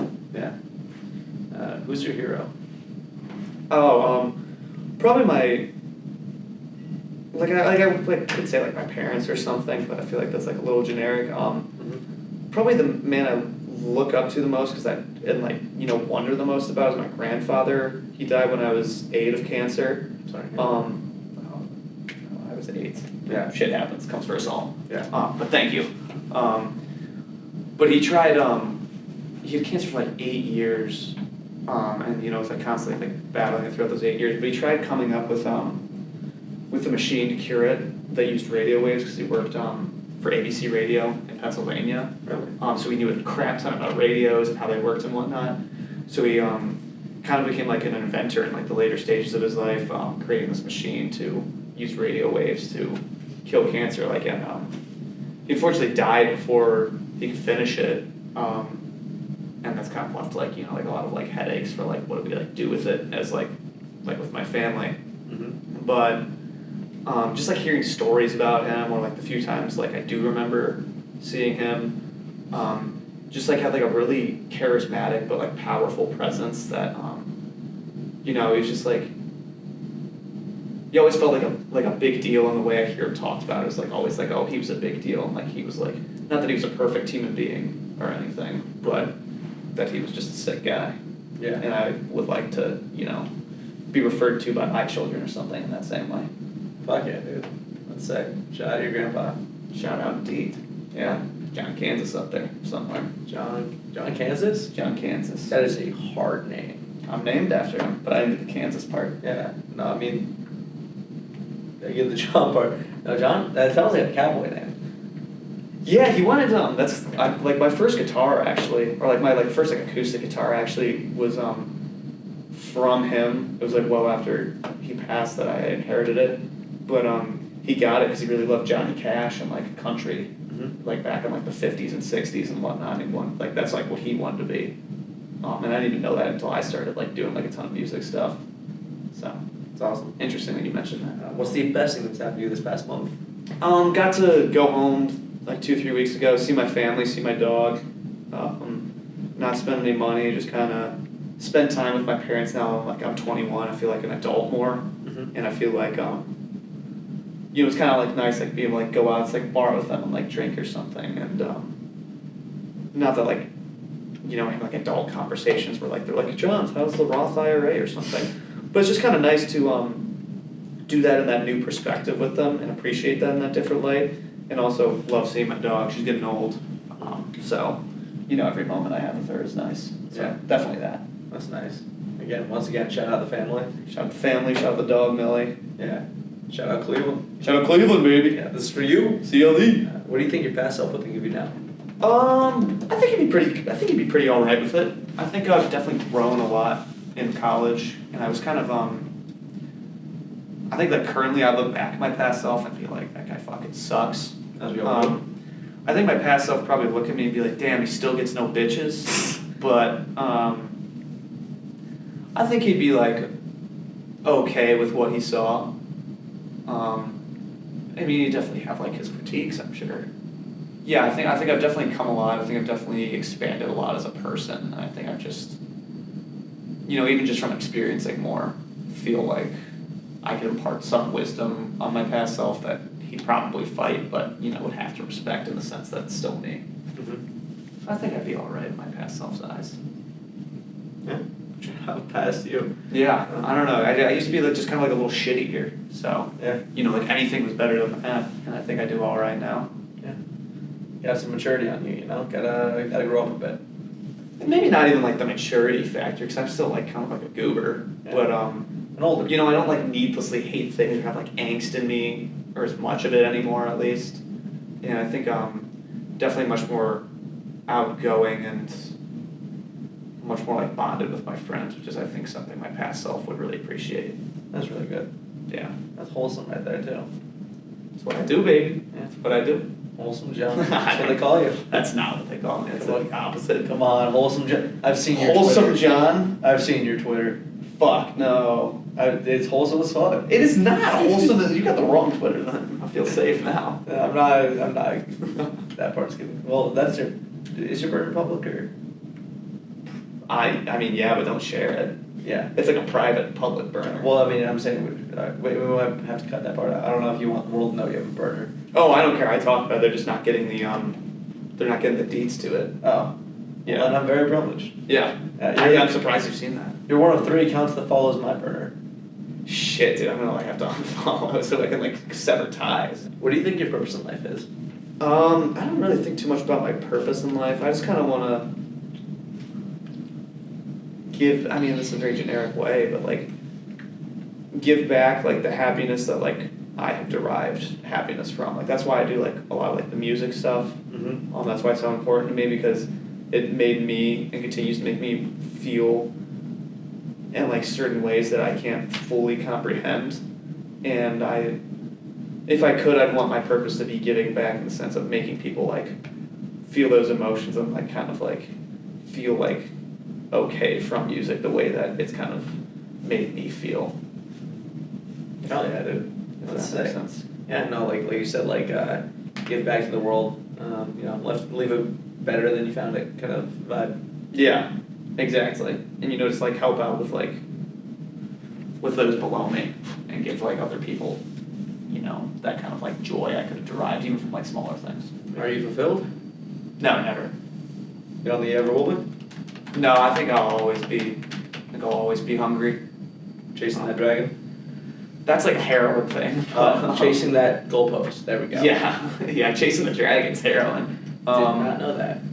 I mean, at least like supposedly. Okay, I may or may not have used that around work people, so I definitely need to. That's interesting.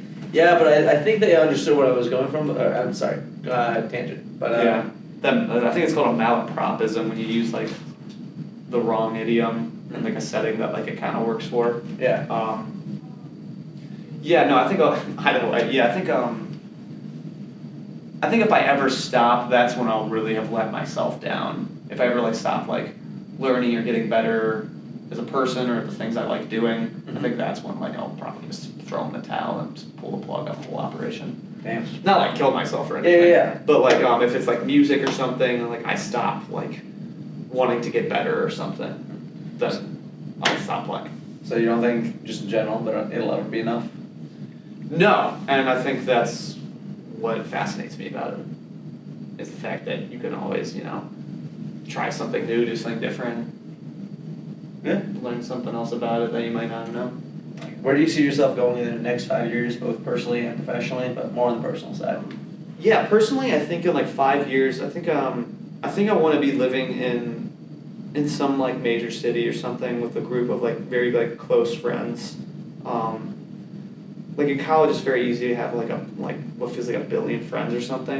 And not that it's bad or anything, but I think it's actually very good. But I think I want to be with a group of like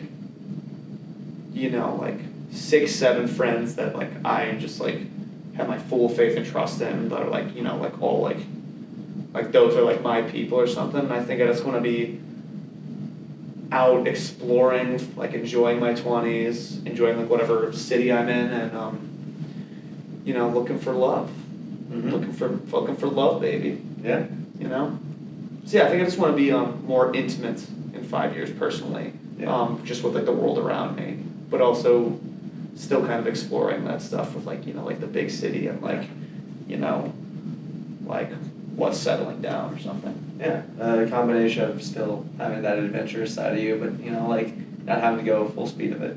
Exactly. Yeah, being a little more mature with my relationships, but still holding on to like being a kid. Yeah, I don't think anyone ever becomes an adult truly, Yeah. But everyone's still looking at heart, but you still got to keep that little spark in though. Yeah. Otherwise, then you're just like, I don't know, a shell of a man or woman or Yeah, and you're no fun to have on podcasts. Yeah, exactly. Like, I don't want a CEO on my podcast. They don't have feelings. They have. I mean, they would be a pretty high-ranking client, though. You And- probably ask them some interesting questions, but probably half of these, I don't know if they'd be like. Yeah, they probably would want to pour out their baggage on national YouTube. Yeah, they'd probably be like, okay, like, can we cut that out? Yeah. I mean, everyone's got final say before it airs, so. Fair enough. But I just like talking about it. I gotcha. What do you want to have done by the next time we film a podcast episode? I don't know when that'll be, but I was saying at least 3 years from now. I want to have like released like 2 albums. Yeah, probably that. Of like increasing quality. 2 things that I'm like proud of and are just like slap shot thrown together. And I want to play more shows and not be the kind of person that like I turned my head 1 second and 10 years went by. Yeah. Like regarding like what I'm passionate about. Yeah. Hopefully, but yeah, definitely that. I want to, really hit a creative stride. Yeah. In the next 3 years. And hopefully I have like something to show for that. I fuck with it. I'm excited to hear the new albums. I'm also excited to hear that they're going to be increasing quality and not decreasing. That's what I'm talking about, always hungry. Always got to get more, Yeah, exactly. Yeah. Do it while you're young. Yeah. Put the tongue.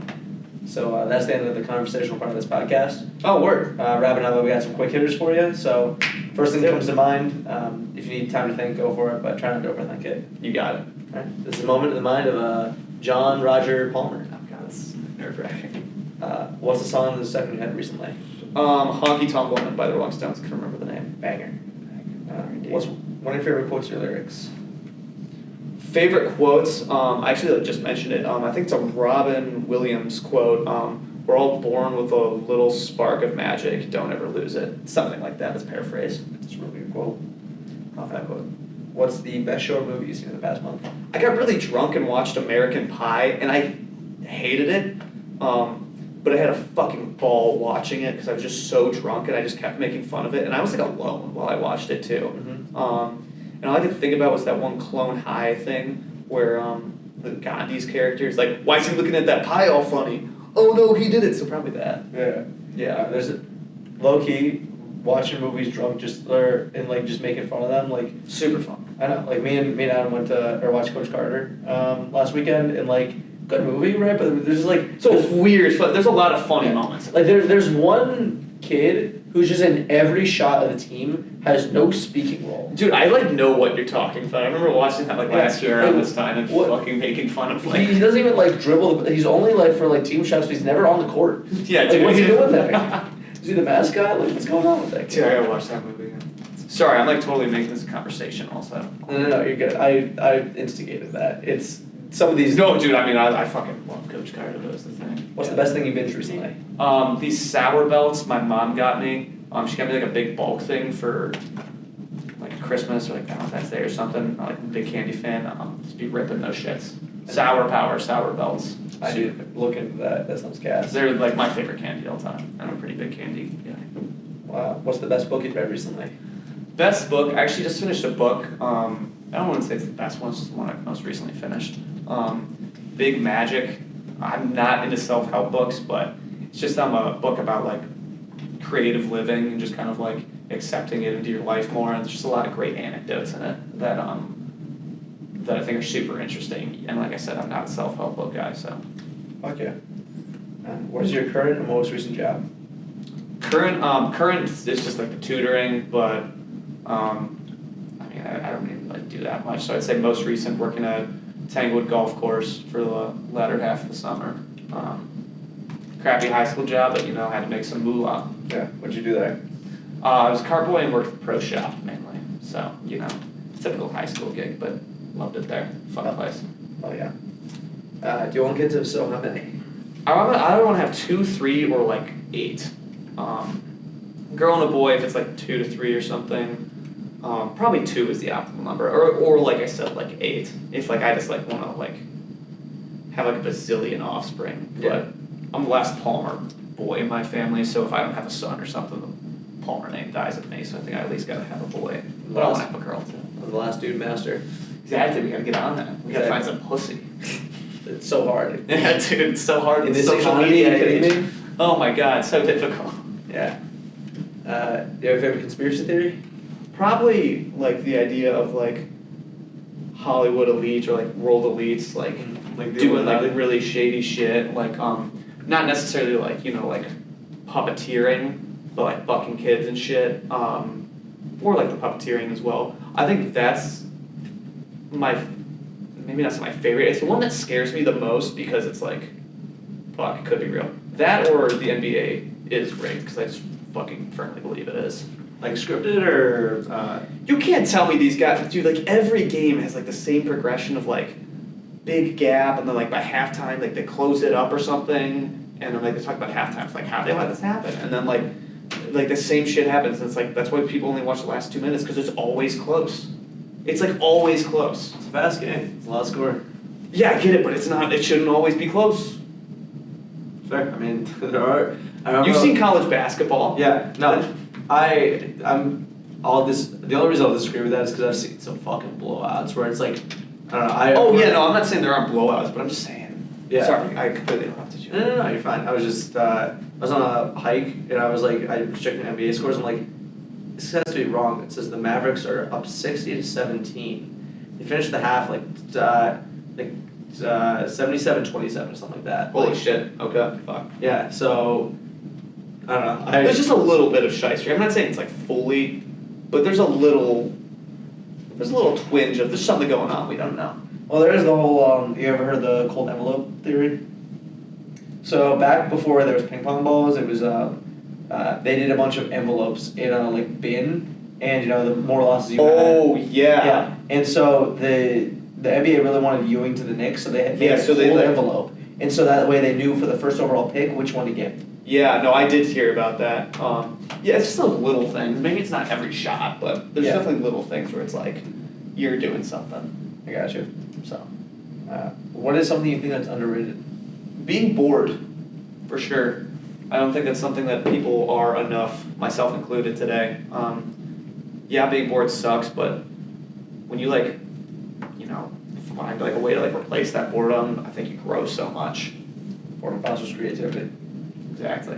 Be more bored. What's your biggest hot take?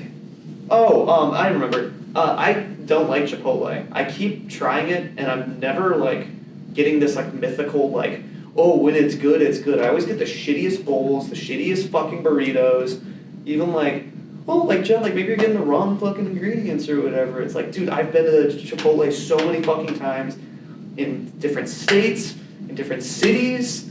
I haven't had any international Chipotle yet, but like, why not just get Mexican food at that point if you're like gonna go international? It's upsetting to me how much people will stand by Chipotle when 9 out of 10 times I feel like they're disappointed. Sorry. No, that's you went in on that. I fuck with it. I'm so annoyed with friends who like say like, oh, like, let's go to Chipotle, and I'm like, eh. Yeah. No, It's you. just like it's eh. There's definitely some people who get pissed off with that take though. I mean, Dude, like, fucking good, because they're just like, I'm not saying there's like, it's just they fuck it up so much. it's not the end all be all of fast food. I agree. Like Yeah. people worship Chipotle. It's like why? Like it's good, but not like I don't know. There was a magnet at my old office that was like, you know, if you could eat food anywhere with any person dead or alive, what Chipotle would you take them to? I'm like, Exactly. come on. It's that fucking level of just ass kissing, dude. Like, I'm not saying McDonald's, like, I'm not, like, the biggest fan of their burgers or something. Like, they got issues, but, like, at least nobody's out here, like, fucking saying, like, dude, like, I could have McDonald's every day of my life. Yeah. Like, everybody who says that, they're like, and then I die. Yeah. And I probably get sick of it. But, like, everyone's like, oh, like, I can never get sick of Chipotle. There's so many options. You can get chicken or steak. And it's like, fucking... Sorry. No, you're good. I like that rant. That was I've been waiting for somebody to ask me that. Yeah. Well, glad we got. Yeah, glad we cut that out. Yeah. What's your biggest pet peeve? People who like Chipotle, man. I think this is kind of like a theme of some of the topics we discussed earlier. People just getting on my case for shit for like no reason other than like get on my case. And I'm not talking about like annoying me or something because I think it's funny. Just like trying to like start like an argument or like a dialogue about like, you know, this versus that or something because, you know, they're like too awkward to fill the silence with anything else or they're like uncomfortable in the silence. That's probably not my biggest pet peeve, that's just something that I find annoys me. What is your biggest insecurity? Lately I've been trying to be pretty good about my posture because I have a terrible back. Biggest insecurities probably come on a Sunday. I know I got a big mouth. That's my biggest insecurity. I don't know when to shut up sometimes. Exhibit A, this podcast. What's your favorite quality about yourself? Although I can get like kind of stressed out about stuff, I think I'm very like spontaneous and like I don't think I like there's like people like, oh, like I don't give a fuck or whatever. I think I'm like pretty good at just like kind of like going with the flow or making fun out of anything. I think that's it. I think I can find enjoyment or fun out of any situation. Fuck yeah. Do you have a favorite outfit? I don't have a specific one. I think it's whatever's, in trend at the time. Actually, probably a Canadian tuxedo. The jean jacket, jeans? Yeah. Any specific, like, jean jacket, jeans, or It's gotta be like the same wash. Gotcha. Or, something I don't get to wear a lot that I hope I can wear, like, in 5 years is, like, jeans and, like, a blazer. Mm-hmm. I think if I wore that around here, I'd be looked at funny. Yeah, I feel like college campus is not the best place to wear a blazer, unfortunately. Because Yeah. you're either seen as a pledge or as a professor. Yeah. Or a weirdo. Yeah, I just look like a weirdo because I'd probably throw, like, a graphic tee under it Yeah. or something. Gravity and blazer, though, is a tough combo. It is, but, like, you can't do it at college. You Yeah. can only use wear the graphic tee in jeans or something. Yeah. So that's, like, the international symbol of I black out, but you throw on the blazer, it's like, I've sophisticated a little bit, but I still get drunk. Yeah. What's your biggest hobby? Biggest hobby is definitely music. Yeah. Okay. You're stuck on a deserted island. You can only bring one thing. Any electronics don't have cell service. You can't bring like a boat. What are you bringing? Probably an acoustic guitar. Do I have strings? Sure. Like I'm never gonna run out of strings. I don't know about that. Fuck. I'd take a 12-string guitar, because even though those like other 6 strings are like kind of like a higher octave, Yeah. it'd at least be a backup string. Is that like a double neck or is that just a whole like a giant one neck? Let's do the double neck actually, because the double necks have a 12-string and like a 6-string. So that'd be fucking 18 strings. Smart man. Fuck yeah. I've always wanted to like see like double necks are sick. They're like so goofy. Yeah. They sound terrible too. Really? Yeah, they're like that's why they don't use them in like studio. You only really see like Jimmy Page in like concert with them. Who are your best friends?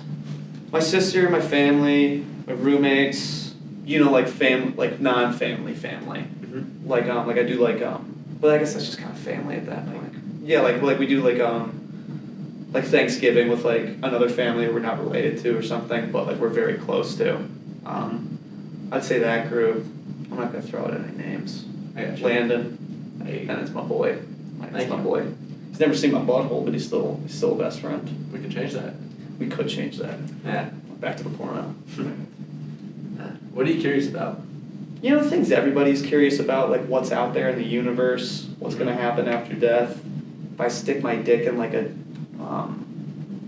like the back hole of a SUV, what'll happen? We'll come out with a sedan, baby. Often wonder what would happen.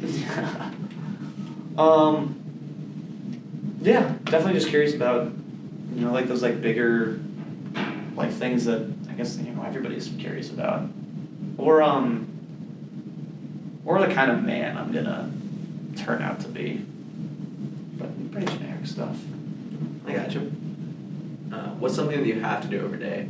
Probably go outside and just like do like a little reset moment. Mm-hmm. Like take a look around me, even if it's only for like a minute. Just kind of like appreciate existence. Maybe it's not like that deep, just kind of like look around and like turn off my brain for a second. Yeah. I like it. What's your proudest accomplishment? Probably the music I've released, and that's gonna, change in hopefully a year's time. Yeah. Hopefully sooner than that. Took a lot of vulnerability and a lot of work. Yeah.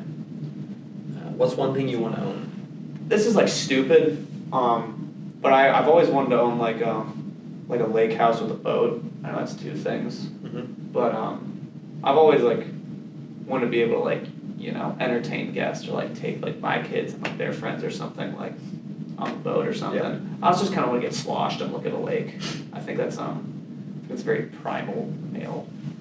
male urge. Just get drunk, drinking beers, not even like on your phone, not like Yeah. doing anything. Maybe some Nature. music in the background, just seeing the waves. Yeah. Can you get a DUI on a boat? You can, I think you can, but it's like very rare. It's maritime. Because like you are like boating licenses are like super unstrict. I don't have one myself though, so I wouldn't ask me. I got you. Yeah. What do you think the price of gas will be the next time we film? I'm gonna go $3.30. I think it's gonna be, you know, a weird few years.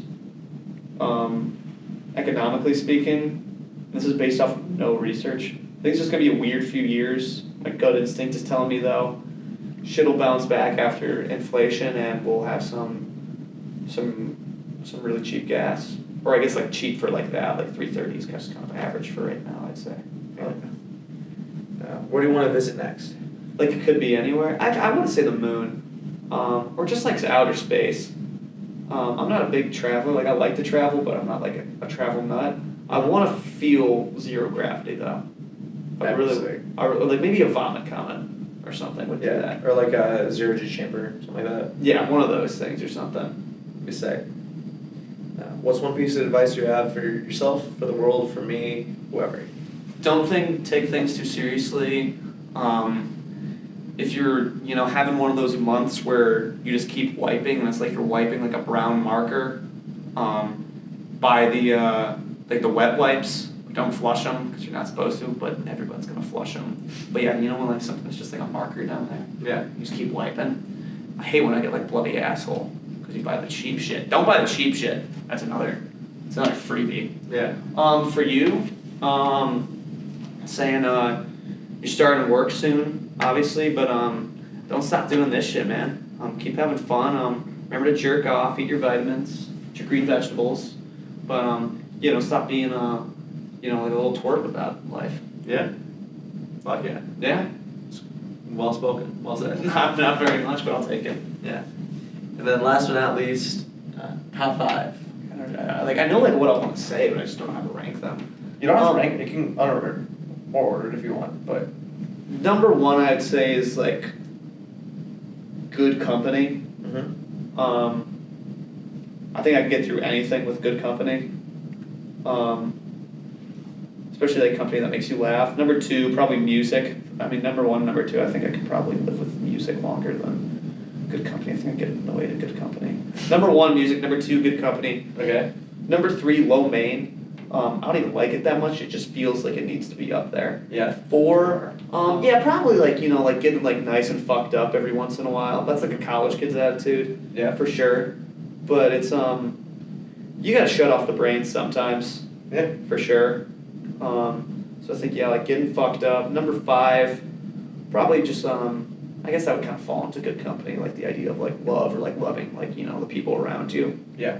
I'd say number 5, just kind of when you have like that good day where like just kind of like everything just kind of fell in line, you got up early but you don't feel tired, you got kind of like a, you know, you got a pep in your step, and you know, you feel like you've just thrown on like your favorite tune in your ear or something, and you're really just kind of grooving with the world, and you know, like nothing can bring you down, like that feeling. You know what I'm talking about. When you get like a strut in your step, you feel confident about everything, and you know, like everyone's being nice. Just a good day. Like one of those like days in spring where it's like randomly like 70 degrees and it's just like everything's working out. It's a great top 5 right there. I appreciate that. Yeah. Great way to round off the episode too. Thank you. It was a pleasure being on. Yeah, Pomsky was a hell of a time. I'm really happy you came on. Yeah, dude, I'm happy to be on. I will say I'm fucking hungry as shit though. I have to think about that little name, dude. I was saying, yeah, no, I was supposed to do 999 today, but I think I'm just gonna do 333 because apparently there's not enough hot dogs for 999. So. Oh yeah, it's opening day. Yeah. Yeah. You know what? I'm gonna go home and I'm gonna make some fucking some Italian sausages because I don't have hot dogs. Fuck yeah. Yeah, that's a great fucking idea. Yeah. Yeah. Glad you brought that up. Yeah. How do you want to end this thing? Let's show our tits. So I can see how skinny I was 3 years ago. Let's see if I get any fatter. There we go. May or may not have been sucking that in a little bit. I was pushing mine out. Fuck yeah, dude. That's like Word. showing your tits.